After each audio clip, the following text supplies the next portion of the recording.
नमस्कार, मैं महिमा आज आपके लिए लेकर आई हूँ मालती जोशी की कहानी, जिसका शीर्षक है सन्नाटा।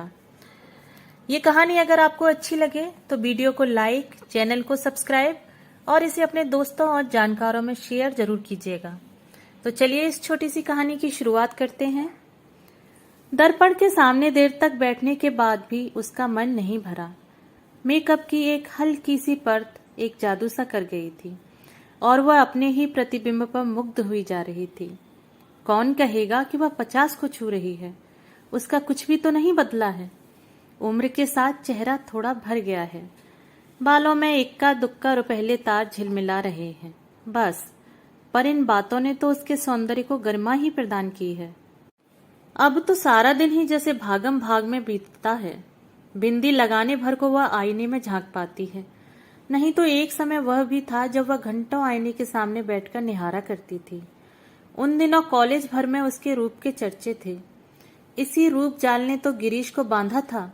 इसी के बल पर तो वह बिना किसी दान दहेज के इतने बड़े घर में आ गई थी। बड़ा घर याद आते ही उसका मन ऐसा कसेला हो उठा जैसे दांतों नीचे कोई कड़वी चीज आ गई हो।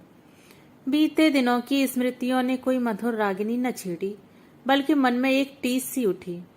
वह एक झटके के साथ उठी और कपड़ों की अलमारी के सामने जाकर खड़ी हो गई। बेकार की बातों में वह इस समय अपना अच्छा भला मूड बिगाड़ना नहीं चाहती थी। साड़ी का चुनाव वाकई एक समस्या थी। अपनी रोजमर्रा की साड़ियों की ओर तो उसने झांका भी नहीं। साल दर साल उन्हें ही पहनते वह ऊब चुकी थी। कुछ साड़ियां जो समारोहों के लिए खरीदी गई थी, पर हर कपड़ा हर मौके पर खिलता थोड़ी ही है। साड़ी ऐसी हो जो अवसर विशेष के अनुकूल हो और उसकी सौम्य सोबर इमेज भी बनाए रखे। कपड़ों को उलट पुलट करते हुए उत्तरा को निशी बहुत याद आई। वह होती तो क्या उसे इतना सोचना पड़ता। वह तो पता नहीं कब से मुनासिब सी साड़ी, मैचिंग चूड़ियां, पर्स, चप्पलें सब कुछ निकाल कर रख चुकी होती। उसके रहते मजाल थी कि मम्मी उल्टा सीधा पहनकर या बेतरतीबी से बाल लपेटकर बाहर चली जाएं। कपड़े ही नहीं, उसका तो घर की हर समस्या पर अधिकार था। कोई भी काम उस पर छोड़कर निश्चिंत हुआ जा सकता था। उसके रहते घर कैसा भरा भरा सा लगता था, इस तरह द्वीपों में बटा हुआ नहीं था। उत्तरा को पीएचडी मिली थी तब निशी मुश्किल से 16 की रही होगी। स्टाफ मेंबर्स पार्टी के लिए इसरार कर रहे थे। उत्तरा ने सोचा था वहीं कैंटीन में कुछ खिला पिला देगी, पर निशी अड़ गई। कॉलेज में क्यों मम्मी? क्या तुम्हारा घर नहीं है? और पार्टी का सारा प्रबंध उसने अकेले ही किया। खाना तो खैर बनवाया गया था, पर प्लेटें, चम्मच, नैपकिन्स, बर्फ, यहाँ तक कि पान सुपारी और जर्दे की व्यवस्था भी उसने इतनी सुघड़ता से की थी कि सब चकित रह गए। लोग अब फिर पार्टी मांग रहे हैं, पर अब उत्तरा की हिम्मत टूट गई है। यूं तो कहने को घर में आशु भी है, पर आशु उसने आवाज दी, पर जैसा कि वह जानती थी कोई जवाब नहीं आया। आजकल तो वह बस अपने पापा के आसपास ही मंडराया करती है। निशी भी थी तो आशु उसके साथ लगी रहती थी। उसकी शादी क्या हुई, दोनों ही लड़कियां हाथ से निकल गईं। आशु, इस बार आवाज थोड़ी ऊंची थी और तल्ख भी। क्या है मम्मी? मूर्तिमान बेजारी बनकर आशु सामने आकर खड़ी हो गई। उसके लहजे से उत्तरा का पारा चढ़ गया। वह भूल सी गई कि क्यों बुलाया था। रूखे स्वर में पूछा, तुम अभी तक तैयार नहीं हुई? चलना नहीं है क्या? कहाँ? ओह, आज आपका फंक्शन है। सॉरी मम्मी, मेरा जाना नहीं हो सकेगा। क्यों? पापा को बुखार है। कोई नई बात है? नहीं न सही, पर ऐसी स्थिति में उन्हें अकेला तो नहीं छोड़ा जा सकता ना। 2 घंटे महादेव उनके पास बैठ सकता है। सो तो है, पर मम्मी वहां सारी साहित्यिक बातें होंगी, मेरी समझ में तो कुछ आएगा नहीं, वैसे ही बोर हो जाऊंगी। ठीक है, उत्तरा ने विषय समाप्त करते हुए कहा। आशु जैसे प्रतीक्षा ही कर रही थी, तुरंत पलटकर चल दी। उत्तरा देर तक उसे देखती रही। इन दिनों वह एकदम अपनी माँ की प्रतिकृति सी बनती जा रही थी, पर माँ से कितनी दूर फिक गई है, इसके विपरीत निशी एकदम अपने पापा पर गई है। पर बचपन से ही वह मम्मी की बेटी रही है। पिछले दिनों से तो वह बेटी से भी ज्यादा सखी बन गई थी। कोई भी बात उसे निसंकोच कहकर वह हल्का हो लेती थी। निशी बड़ी बहन की तरह से सांत्वना देती, धीरज बंधाती। कभी कभी तो उसका पक्ष लेकर पापा से भिड़ भी जाती थी। शादी होते ही लड़कियां कितनी बदल जाती हैं। सारी माया ममता पता नहीं कहाँ खो जाती है। अब तो बस निखिल और मंटू निशी की दुनिया इन दोनों में सिमट कर रह गई है। मम्मी, दोबारा अपनी बेजारी जताते हुए आशु सामने खड़ी हो गई थी। वो लोग आ गए हैं। अरे 4 बज गए क्या? उसने चौंक कर घड़ी देखी। आशु, उन्हें बिठाओ, पानी वानी पिलाओ, मैं बस आ ही रही हूं।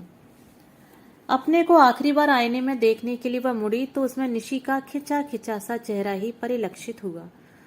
उत्तरा जल भुनकर रह गई। मेरे मेहमानों को 1 गिलास पानी पिलाने में इसकी जान जाती है। पापा के लिए हर आधा घंटा बाद चाय बनाते समय इसके हाथ नहीं थकते। वह बुदबुदाई पर सारा गुस्सा भीतर ही भीतर पी गई। इस समय वह अपना मन एकदम प्रसन्न रखना चाहती थी। हेलो एवरीबॉडी, उसने बड़े खुशनुमा अंदाज में कहते हुए हॉल में प्रवेश किया। पर वहां सतीश मेहता अकेला बैठा अखबार पढ़ रहा था। सामने ट्रे में पानी से भरा गिलास अनछुआ रखा था। चलो, उसने कहा। बाय ऑल मीन्स मैडम, कहते हुए वह खड़ा हो गया, पर एकदम ठिठक गया। अंकल नहीं चलेंगे? दरवाजे तक पहुंच गई थी उत्तरा, पर देखा कि सतीश अभी वहीं खड़ा है। नहीं, अंकल नहीं चलेंगे, उनकी तबीयत ठीक नहीं है। स्वर को यथासाध्य तल्ख बनाते हुए उसने कहा। और आशु जी? सतीश ने अस्फुट किंतु उत्सुक स्वर में पूछा। नहीं, वह कैसे आ सकती है? उनके पास भी तो कोई चाहिए। वैसे तो मेरा जाना भी मुश्किल ही था, पर अब तुम लोगों ने इतना बड़ा आयोजन रखा है। और यह कहते हुए वह खटाखट सीढ़ियां उतरकर गाड़ी के पास जाकर खड़ी हो गई। मेहता को मजबूरन साथ आना ही पड़ा, पर उसके लिए दरवाजा खोलते हुए, अपनी सीट पर बैठते हुए और गाड़ी स्टार्ट करते हुए उसकी आंखें बराबर बंद दरवाजे पर खिड़कियों के पर्दों पर ही लगी रही। पर उन्हें निराशा ही हाथ लगी। बेचारा सतीश, उत्तरा को उस पर दया हो आई। बेचारा जान छिड़कता है आशु पर वह लड़की है कि 1 मिनट पापा को आंखों की ओट नहीं करना चाहती। साथ नहीं आई ना सही, पर गुड लक कहने दरवाजे तक तो आ ही सकती थी। गुस्सा तो उसके पापा पर आता है। ऐसे नाजुक मिजाज हैं कि हर पल किसी का आंचल थामे रहना चाहते हैं। 5 बहनों में अकेले भाई हैं, खूब लाड़ प्यार पाया है। अम्मा जी ने तो एकदम आग की पुतली की तरह सहेजा है उन्हें। तभी तो यथार्थ की धरती पर पैर रखते ही उनका दम फूल जाता है। जिस बीमारी का आशु इतना हुआ बना रही है, उसकी नब्ज निशी ने खूब पकड़ ली थी।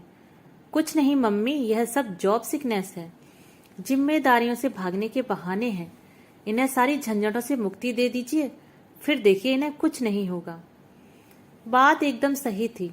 चाहे बिजली का बिल भरना हो या हाउस टैक्स, बच्चों का एडमिशन करवाना हो या खेत से गेंद लगवाना हो, गिरीश को कल्पना से ही बुखार होने लगता।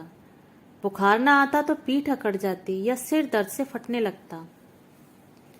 बच्चों की हारी बीमारी में भी कभी उनका सहारा न मिला।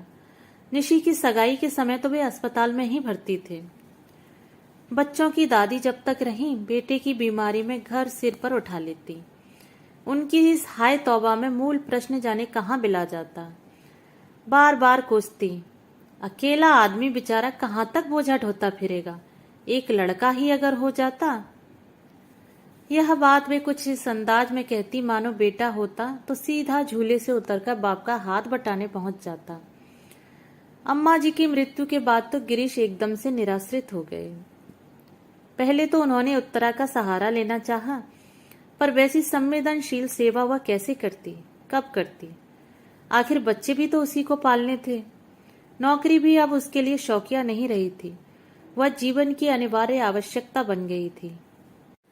बड़ा घर मात्र एक छलावा था, सारे सब्ज बाग दूर के ढोल निकले। वकालत की एक तख्ती जरूर टंग रही थी दरवाजे पर, ताकि कोई यह न कह सके कि निठल्ले हैं, बीवी की कमाई खाते हैं। शेष तो बस उत्तरा ही जानती है या उसका ईश्वर। पत्नी से निराश होकर जब उन्होंने आशु का दामन थाम लिया है, उन्हें इस बात का एहसास नहीं है कि इस लड़की को तबाह कर रहे हैं। पता नहीं कैसे उसके मन में यह भय बैठ गया है कि उसकी शादी होते ही पापा एकदम अकेले पड़ जाएंगे। अकेलापन क्या इतना भयानक होता है? आखिर उत्तरा भी तो जी रही है।